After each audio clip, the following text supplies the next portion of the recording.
Good afternoon and welcome everyone to the magnificent Amy Park here in Melbourne for this round 6 Hyundai A-League clash between the struggling Victory and the unbeaten visitors from Brisbane.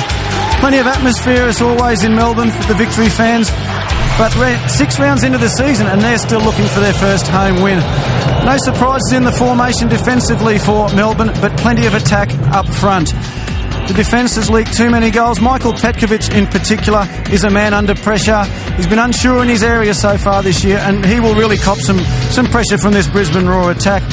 The new man up front to lead the line, Ricardinho, the Brazilian, been very impressive in training. Certainly no spring chicken at 34. He's obviously got some work on his hands before Archie Thompson returns. Looked very good in a short cameo last week and he should provide a real threat to the Brisbane defence, which so far this year has yet to leak a single goal.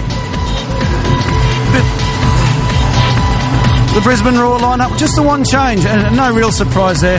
Massimo Madoka comes into a midfield and it's a diamond formation there, one that coach Ange Postecoglou prefers. Probably the unlucky player there, Costa Barbarouses, dropping onto the bench. He's had an excellent start to the season. I think this is probably Postecoglou's preferred lineup. The man who's been so impressive for the Roar to the start of this season is going to anchor that midfield in Eric Partalou. Now, a large part of his job today will be to keep an eye on Carlos Hernandez. He's really the fulcrum for most of the Melbourne attacks, and Partalou will play as the deep player in this midfield, and certainly he will be keeping an eye on Hernandez at all times. Brisbane Roar, they've struggled for goals. Enrique had plenty of chances, played well.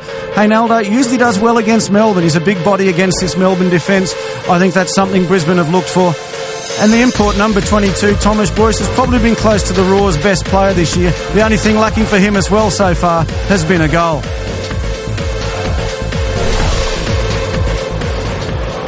Pretty expectant Brisbane Roar players today. I think they've looked at this game as a real mark in the sand for them, and if they can get a result down here, I think many people will start to believe that they're the genuine article.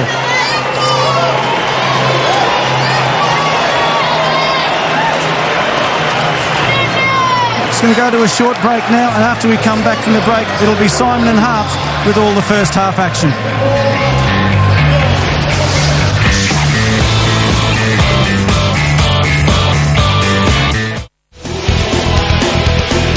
Well, we've got ideal conditions for football here at Amy Park today. Temperature a comfortable 16 degrees. The pitch looks perfect and just a slight wind. And it is a little bit chilly, and I'm sure the players won't mind that. Our man in the middle today is Ryan Shepherd, taking charge of just his 7th A-League game. Luke Brennan and Sean Evans are his 2 assistants.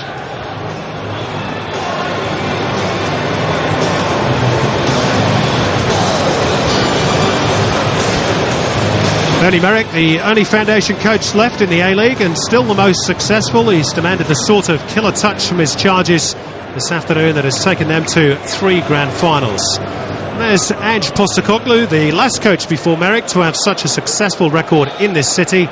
He, of course, won 2 NSL championships with South Melbourne. So the familiar Melbourne huddle. What an afternoon it is today for number 27 Jeff Kellaway from the Welsh Semi-Pro League with Aberystwyth Town to the Hyundai A-League. A big day for Massimo Madoka as well. He is, of course, a Melbourne boy by birth.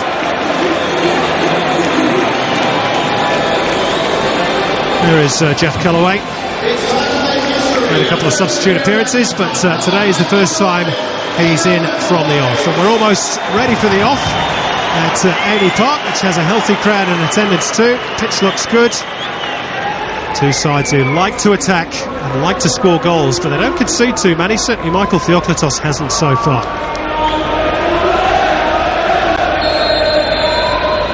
So it's Brisbane Roar who get us underway. They're in their change strips of predominantly white jerseys and orange shorts. How do you fancy this one going today, Andy Harper? Well, no great shakes when it comes to tipping for me, Simon. I am expecting a very bubbly game. I think Melbourne have provided great entertainment, particularly this venue this season, without the results to show for it. And Brisbane, for their part, have been the real eye-catchers without scoring enough goals. So it's all set up really nicely. Our first question of structure and tactics has been answered. The one that, whether it was Kellaway or Surat Circuit to play on the right-hand side, they're both playing on the left. So Suretsuka's lined up as a left fullback with Kellaway in front of him. Anything errant from Stefanuto, and that would have gone over the advancing keeper. Want to take it short, back to Hernandez. Too much weight on that. Vargas with the header. Ronaldo with the defensive clearance. That's a super ball to pick out. Hernandez, who drove for the near post but only found the side netting. Better stuff from Melbourne, and it was better because the quality was of the highest order. That pass from Grant Brebner was excellent. Hernandez first touch. Now a mistake by Partaloo. Could let in Tom Pondoliak. Trying to find the angle. He does! Tom Pondoliak! Melbourne victory in front. And Brisbane concede for the first time this season. An error from Eric Partaloo. And Amy Park is on its feet. Well, that's what the locals were hoping for. More of a positive approach to the second half. And the pressure set up by that Grant Brebner pass to Carlos Hernandez. The corner came to nothing, but as Brisbane tried to play themselves out, Luke De Veers put the pass on the wrong side of Partaloo. The shot shouldn't have been allowed from there. And a dead smack of a Tommy Pondoliak classic. He just gets his angles right when it counts, Pondoliak. Squeezes to his right and then hooks the ball past the vacant space to the right-hand side of Michael Theokotos, who picks the ball out of his net for the first time this season. And now we've got a game on our hands. Brebner finds the gap, touched by Ricardinho. Melbourne started to play here a bit. So it's Hernandez who's been brought back.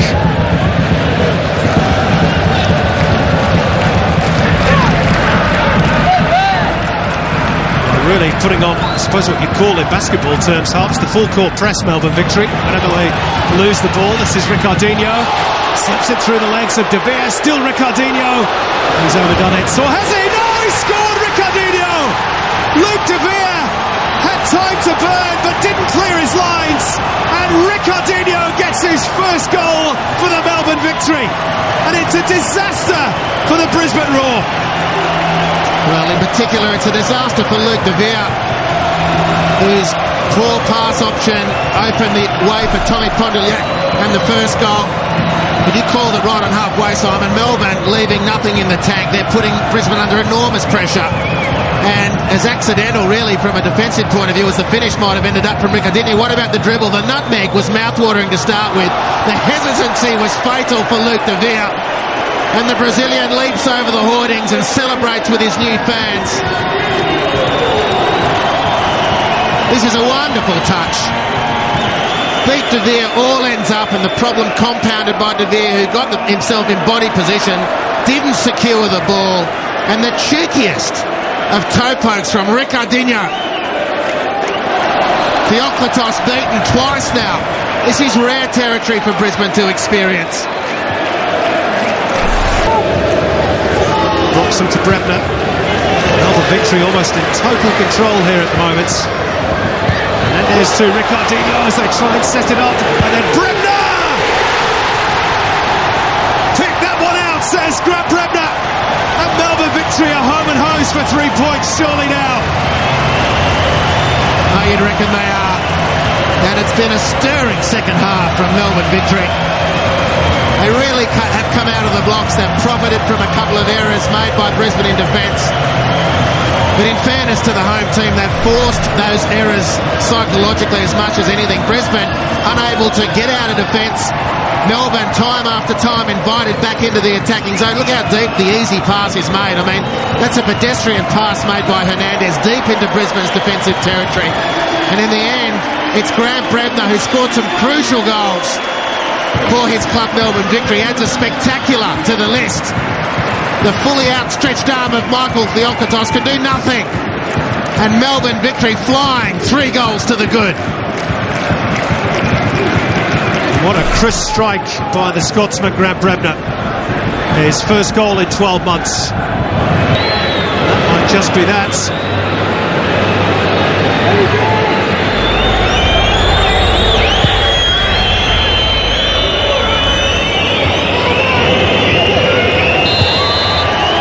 There we go.